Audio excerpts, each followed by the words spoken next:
pretty much since I'm 18, I've been nonstop working, making films, which is why now I'm 34 and I feel just fucking tired and exhausted.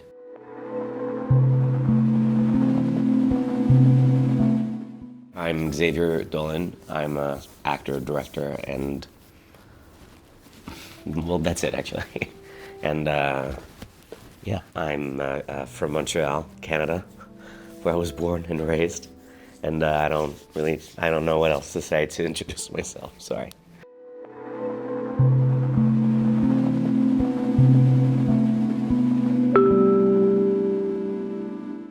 You have to visualize every single thing about the film, every detail, every character, every costume is a conversation, and then every shot, every scene, it's obviously something that you need to thoroughly plan out. Anyway, so yeah, the process is, and then, you know, for me it starts with, once the script is written and the characters are cast, it's about imagery, research of imagery, whether it's paintings or photographs from photographers. You cannot approach editing a film with impatience. It's a slow process of meticulous detail and where you constantly reiterate every decision that every choice that you've made on set. And so I would say that, yeah, I can be impatient or more impetuous or energetic when I'm on set, but really it depends.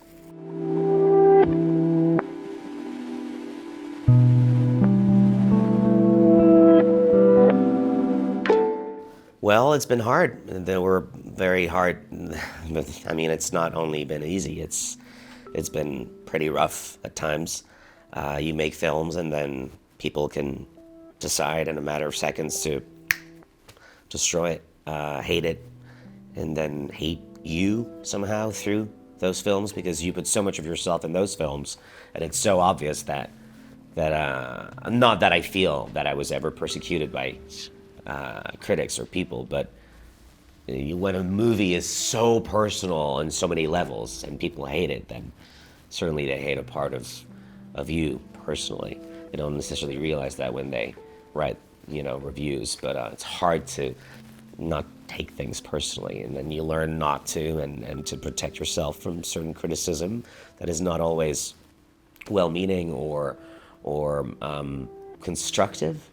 And on the other side, you're asking about the self-confidence. The thing is, you have to be confident, but you have to constantly reiterate your choices. And so I try not to doubt myself, but I always question my choices all the time. So to have you need self-confidence if you want to survive to making a film. It's just unthinkable to me that to be an artist and have no self-confidence whatsoever. You need it. The gesture itself is, I have the confidence that I have something to say, that I can say it well, but then while doing it, to doubt is, for me, just healthy and normal and necessary.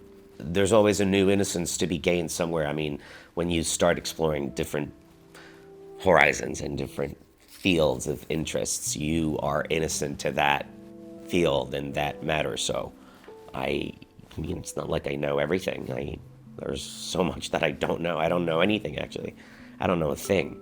Yeah, I don't feel like the innocence that is required to be creative has been lost, but the innocence of people and innocence of life has been certainly, maybe not lost, but challenged over the years.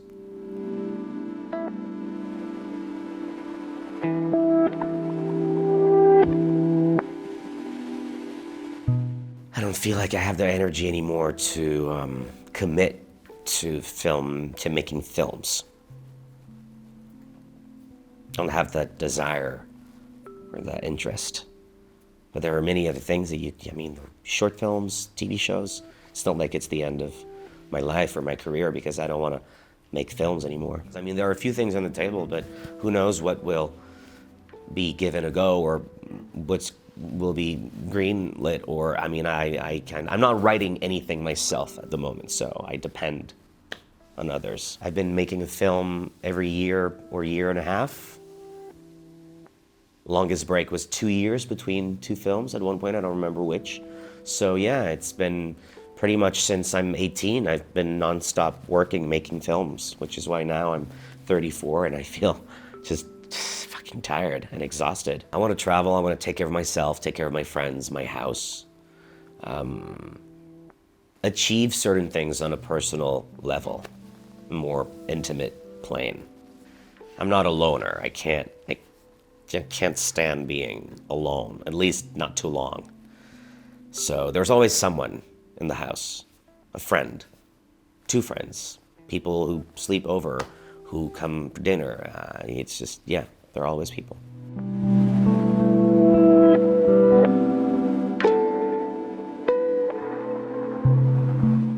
Yeah, I use Instagram.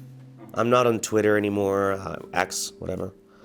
Yeah, I found it just too hard to, the level of hatred and bullyism and intimidation was just, I couldn't really stand it. So Instagram, I feel, is more like, here's a photo of me, if you like it, you like it. But I feel like the trolls out there on Instagram are a bit more discreet. I mean, I don't have a hard time finding love and friendship on that platform. I find it friendly and well-meaning.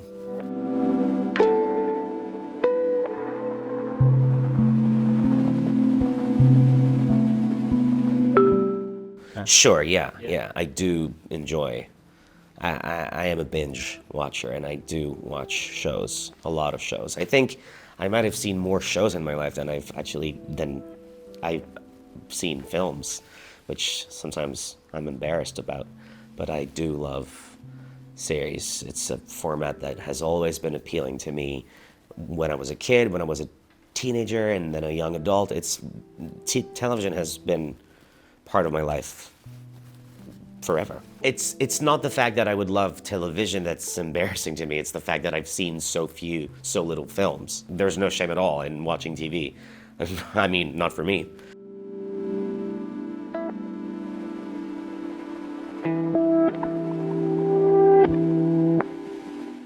There's tension in the script, and then there's the tension that actors bring to set. You know, when we act together, there's tension is everything.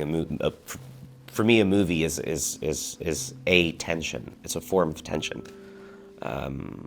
in the story, in the structure, in between characters. So everyone's focus is on how to work with that tension in order to eventually relieve it.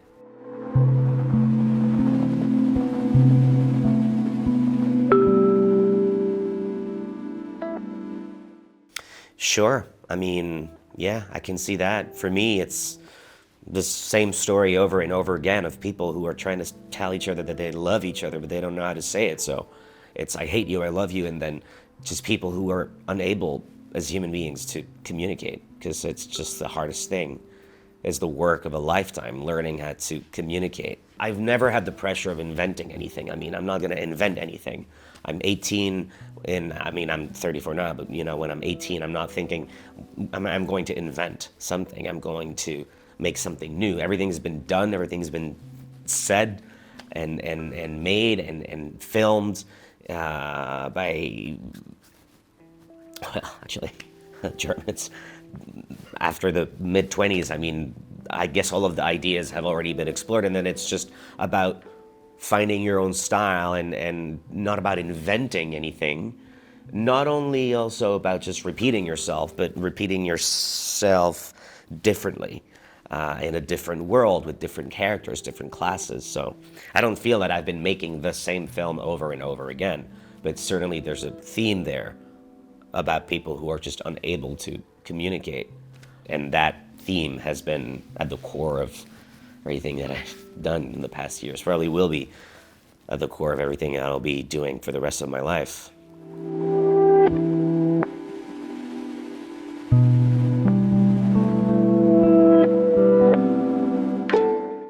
it's a compliment, obviously, when people are inspired by your work. It's a beautiful thing to think that you have participated in the birth of an idea in someone's mind, especially someone who you respect. And as a director, it's not really obvious who you inspire, because directors don't compliment each other a lot. It's tough to feel like you belong to that community. And in the past years, I've met directors who have been very generous, but for like many years, I would always take for granted that either directors hated me or hated my work or had just never seen it. It's always a surprise for me when a fellow director tells me, I've seen your film or this or that. I'm like, oh, you've seen it. I don't know. But that's probably my victim syndrome, whatever. Just flattering myself inversely. And anyway.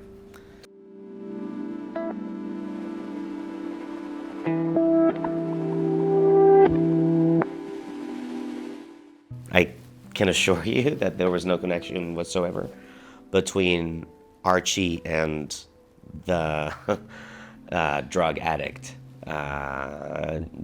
ridden by anxiety that I portrayed in the show. Yeah, I wanted to be someone who is visually anxious, and I mean not visually anxious, but that his anxiety is visual, is obvious, is worn on the outside. A younger brother in a family of four who obviously feels that he is not enough, that he's not going to live up to his mother's expectations.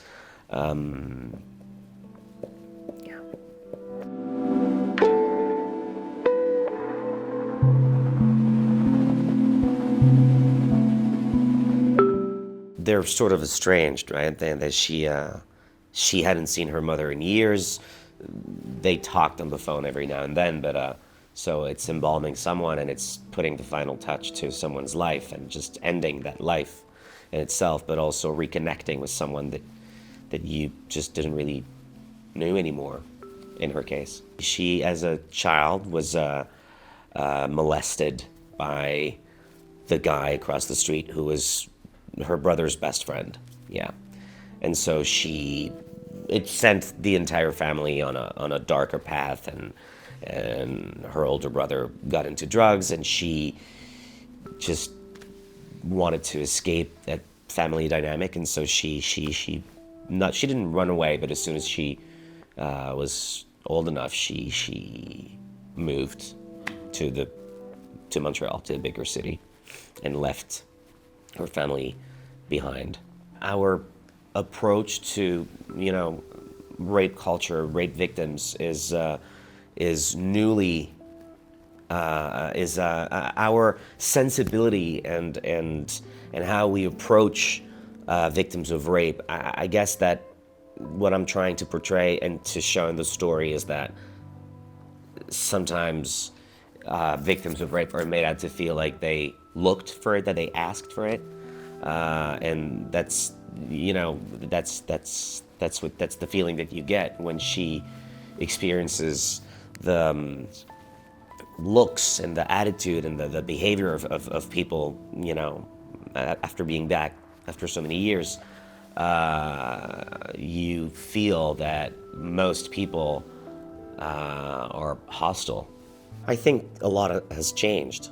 I think that in the past years alone, we've made a lot of progress and have, educated people on rape culture and what rape represents for victims, and also about consent. And I was never really educated or given an education where I was made aware of what consent is, and obviously I know what rape is, but it's just, I think our notions have evolved and have been redefined by the latter years.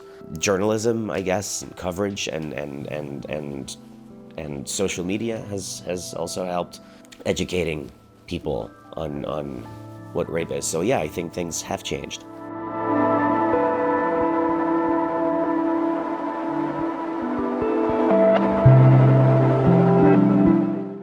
Well, it used to be, I never really asked myself that question. It used to be I just had an idea, so I needed to get it out of my system, and